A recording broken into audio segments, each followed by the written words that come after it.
Depuis le retour de Donald Trump à la Maison-Blanche en 2025, les États-Unis ont massivement augmenté leurs droits de douane. Dès lors, les flux commerciaux vers les États-Unis sont perturbés, mais la dynamique du commerce mondial en est-elle affectée ? Et surtout, nous dirigeons-nous vers une recomposition majeure du commerce mondial ?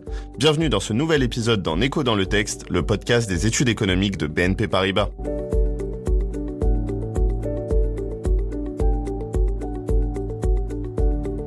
Aujourd'hui, on parle d'un sujet qui a fait vaciller les marchés au mois d'avril, l'offensive tarifaire menée par les États-Unis en 2025. Le changement est majeur. Prenons deux exemples. Vous êtes un constructeur automobile allemand, vous exportez les 3/4 de votre production. Cela fait déjà quelques temps que vos parts de marché sont en baisse vers la Chine, mais vous aviez un relais de croissance aux États-Unis, où, jusqu'en 2024, vos voitures n'étaient que très peu taxées. Mais, en 2025, l'instauration de droits de douane à 15% sur l'automobile bouleverse cette dynamique. Résultat, vous tentez de vous tourner vers d'autres débouchés, mais ces derniers manquent et vous devez réduire votre production. Deuxième exemple, vous êtes un exportateur de matériel électrique chinois et le marché américain devient plus incertain avec des droits de douane qui ont augmenté de 30 points de pourcentage. Mais contre toute attente, vos exportations résistent bien. Non seulement elles ne s'effondrent pas vers les États-Unis, mais elles continuent d'augmenter vers les autres zones. Je suis Anis Bensaïdani, économiste, et je vais discuter de la reconfiguration du commerce international avec Stéphane Colliac et Guillaume Derrien, économistes au sein du pôle économie avancée des études économiques du groupe BNP Paribas. Stéphane, pouvez-vous nous faire un rappel synthétique des événements des derniers mois ? Oui, Anis. Depuis le retour de Donald Trump à la Maison-Blanche, les États-Unis ont augmenté massivement leurs droits de douane. D'abord en avril, puis cet été, avec des ciblages tant nationaux que sectoriels. Par conséquent, le tarif effectif moyen est passé de près de 2% en 2024 à près de 6 fois plus désormais.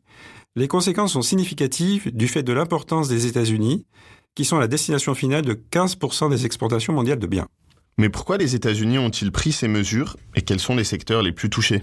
Le premier objectif est de réduire le déficit commercial des États-Unis et de dégager des ressources nouvelles pour financer le déficit budgétaire. Les États-Unis utilisent ainsi leur poids économique, s'agissant d'un marché dont les autres pays ne peuvent bien souvent pas se passer. L'accroissement des droits de douane vise à réduire un écart de compétitivité et s'accompagne d'incitations pour développer la production aux États-Unis. Tout ceci dans des secteurs stratégiques dont l'automobile, l'acier, l'aluminium ou la pharmacie. Ainsi, les importations de véhicules diminuent déjà aux États-Unis.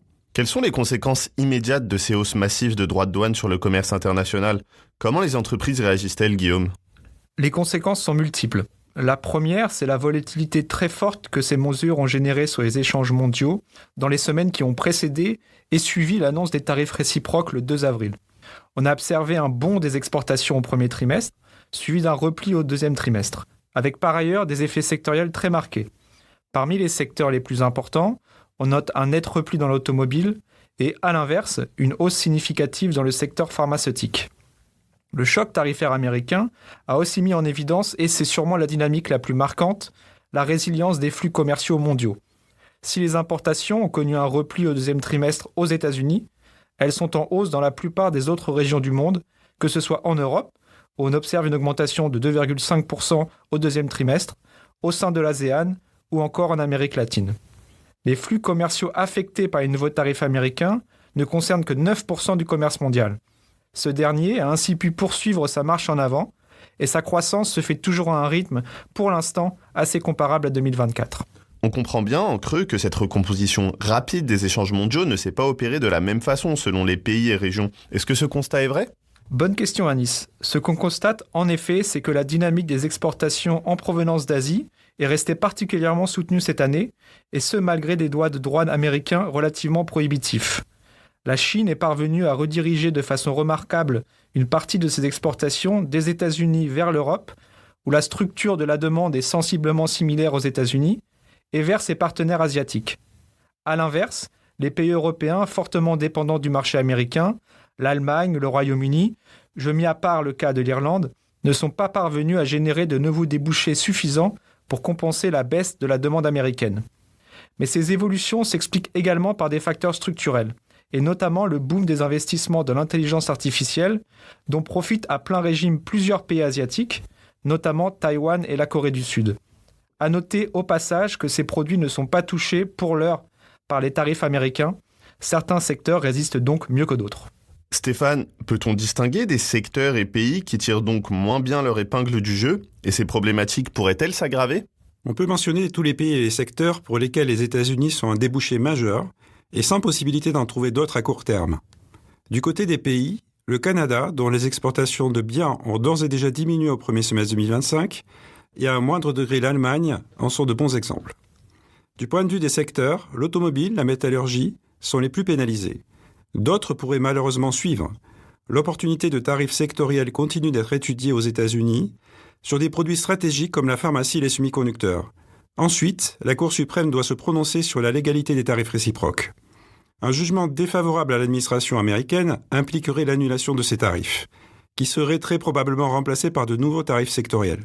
Enfin, il n'existe toujours pas d'accord formel entre les États-Unis et la Chine, et au-delà des relations commerciales entre les deux grandes puissances mondiales, de nouveaux conflits commerciaux peuvent émerger. Face à ces risques, quel est votre scénario pour le futur à court et moyen terme ? Un mot, Guillaume ? L'incertitude reste élevée. Toutefois, on peut relever que le libre-échange, même attaqué par les mesures de l'administration Trump, conserve de solides fondations. Les réactions qu'on observe depuis le retour de Donald Trump en 2025 sont certes en partie des mesures de rétorsion. On peut citer bien évidemment les restrictions sur l'exportation de certains matériaux. Je note que les rapprochements commerciaux se sont multipliés ces derniers mois dans le but de diversifier les débouchés ou encore de renforcer ceux qui préexistaient. L'Union européenne vient par exemple de confirmer un accord avec le Mercosur et d'en sceller un avec l'Indonésie qui doivent encore être ratifiés par le Parlement européen et la majorité des États membres. Cette situation constitue aussi une incitation au renforcement des politiques d'autonomie stratégique qui représentent également des leviers de croissance interne. La mise en œuvre d'un effort de défense commun en Europe produit déjà ses effets.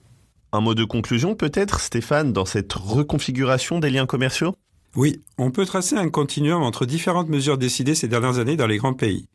Chacun cherche à développer sa production locale afin de limiter les importations.